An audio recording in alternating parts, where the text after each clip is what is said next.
Hi hello ನಮಸ್ಕಾರ, welcome to my channel. ಇವತ್ತು ನಾನು ಒಂದು ಹೆಲ್ದಿ ರೆಸಿಪಿ ಅಂತಂದರೆ ನುಗ್ಗೆ ಸೊಪ್ಪಿನ ಪಲ್ಯ ರೆಸಿಪಿನ ನಿಮ್ಮ ಜೊತೆ ಶೇರ್ ಮಾಡ್ಕೊತಾ ಇದ್ದೀನಿ.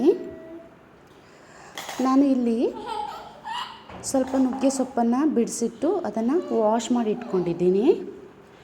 ಹಾಗೆ ಸ್ವಲ್ಪ ಒಂದು ಈರುಳ್ಳಿನ ತೊಗೊಂಡಿದ್ದೀನಿ. ಹಾಗೆ ಸ್ವಲ್ಪ ಖಾರ ಪುಡಿ ಮತ್ತು ಗರಂ ಮಸಾಲೆ, ಅರಿಶಿನ ಪುಡಿ ಹಾಗೂ ಕಾಯಿ ತುರಿಯನ್ನು ತೊಗೊಂಡಿದ್ದೀನಿ. ಈಗ ಒಂದು ಕಾವಲಿಯನ್ನು ಬೇಯಿಸಿಗಿಟ್ಕೊಂಡು ಅದಕ್ಕೆ ಎಣ್ಣೆ ಹಾಕಿಬಿಟ್ಟು, ಎಣ್ಣೆ ಕಾದ್ಮೇಲೆ ಅದಕ್ಕೆ ಸ್ವಲ್ಪ ಸಾಸಿವೆ ಮತ್ತು ಜೀರಿಗೆನ ಹಾಕೋಬೇಕು. ಇಲ್ಲಿ ಅದು ಸ್ಕಿಪ್ ಆಗಿಬಿಟ್ಟಿದೆ, ಬಟ್ ಅದನ್ನು ಹಾಕೋಬೇಕು.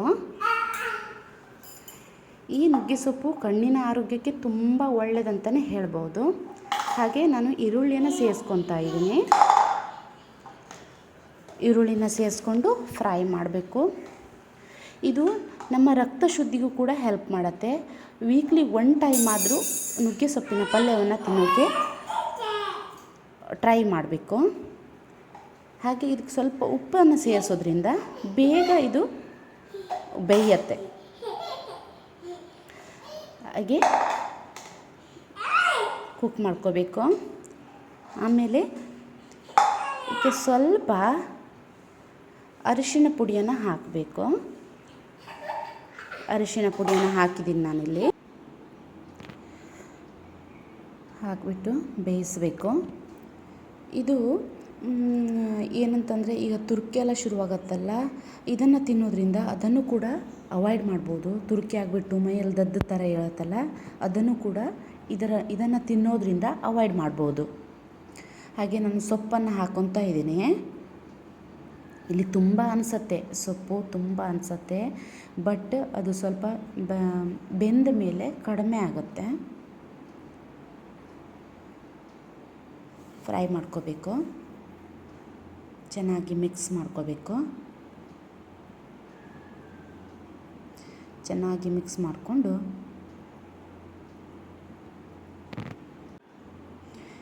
ಸ್ವಲ್ಪ ಮುಚ್ಚಿಡಬೇಕು. ಮುಚ್ಚಿಟ್ಟು ಬೇಯಿಸಬೇಕು. ಆಯಿತು ನೋಡಿ, ಈಗ ಸ್ವಲ್ಪ ನೋಡಿ ತುಂಬ ಆಗಿತ್ತು ನೋಡಿ, ಇಷ್ಟು ಆಯಿತು. ಇನ್ನೂ ಮತ್ತೆ ಬೇಯೋದಿದೆ. ಇದಕ್ಕೆ ನೀರು ಹಾಕೋ ಅವಶ್ಯಕತೆ ಇಲ್ಲ. ಯಾಕಂತಂದರೆ ಸ್ವಲ್ಪ ಆಯಿಲಲ್ಲೇ ಬೇಯಿಸಬೇಕು. ನೀರು ಹಾಕಿದರೆ ಸ್ವಲ್ಪ ಕಹಿ ಅಂಶ ಬರುತ್ತೆ. ಓಕೆನಾ? ಸೊ ನೀರು ಹಾಕೋ ಅವಶ್ಯಕತೆ ಇಲ್ಲ. ಈಗ ಇದು ಅರ್ಧ ಕುಕ್ ಆಗಿದೆ.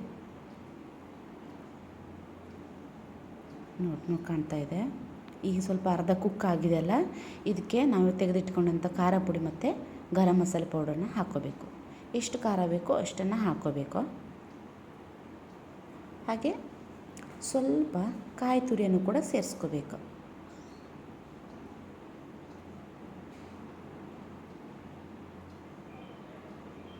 ತುಂಬ ಕಹಿ ಅನಿಸಲ್ಲ ತಿನ್ನೋಕ್ಕೆ, ಚೆನ್ನಾಗೇ ಆಗುತ್ತೆ. ಓಕೆ, ಚೆನ್ನಾಗಿ ಮಿಕ್ಸ್ ಮಾಡಿಬಿಟ್ಟು ಇದಕ್ಕೆ ಸ್ವಲ್ಪ ಕಹಿ ಅನಿಸಿದೆ ಸ್ವಲ್ಪ ಬೆಲ್ಲವನ್ನು ಹಾಕಬೇಕು. ಅಂದರೆ ಚಿಕ್ಕ ಮಕ್ಕಳು ಕೂಡ ತಿನ್ನೋದ್ರಿಂದ ಚಿಕ್ಕ ಮಕ್ಕಳಿಗೆ ತಿನ್ನಿಸ್ಬೇಕು ಕೂಡ ಇದು. ಯಾಕಂತಂದರೆ ಈ ಥರ ಪಲ್ಯವನ್ನಾಗಲಿ ಸೊಪ್ಪಿನ ಪಲ್ಯವನ್ನಾಗಲಿ ಚಿಕ್ಕನಿಂದನೇ ರೂಢಿ ಮಾಡಿದರೆ ಅವರು ದೊಡ್ಡಾದ್ಮೇಲೂ ಅದನ್ನು ಕಂಟಿನ್ಯೂ ಮಾಡ್ಕೊತಾ ಹೋಗ್ತಾರೆ.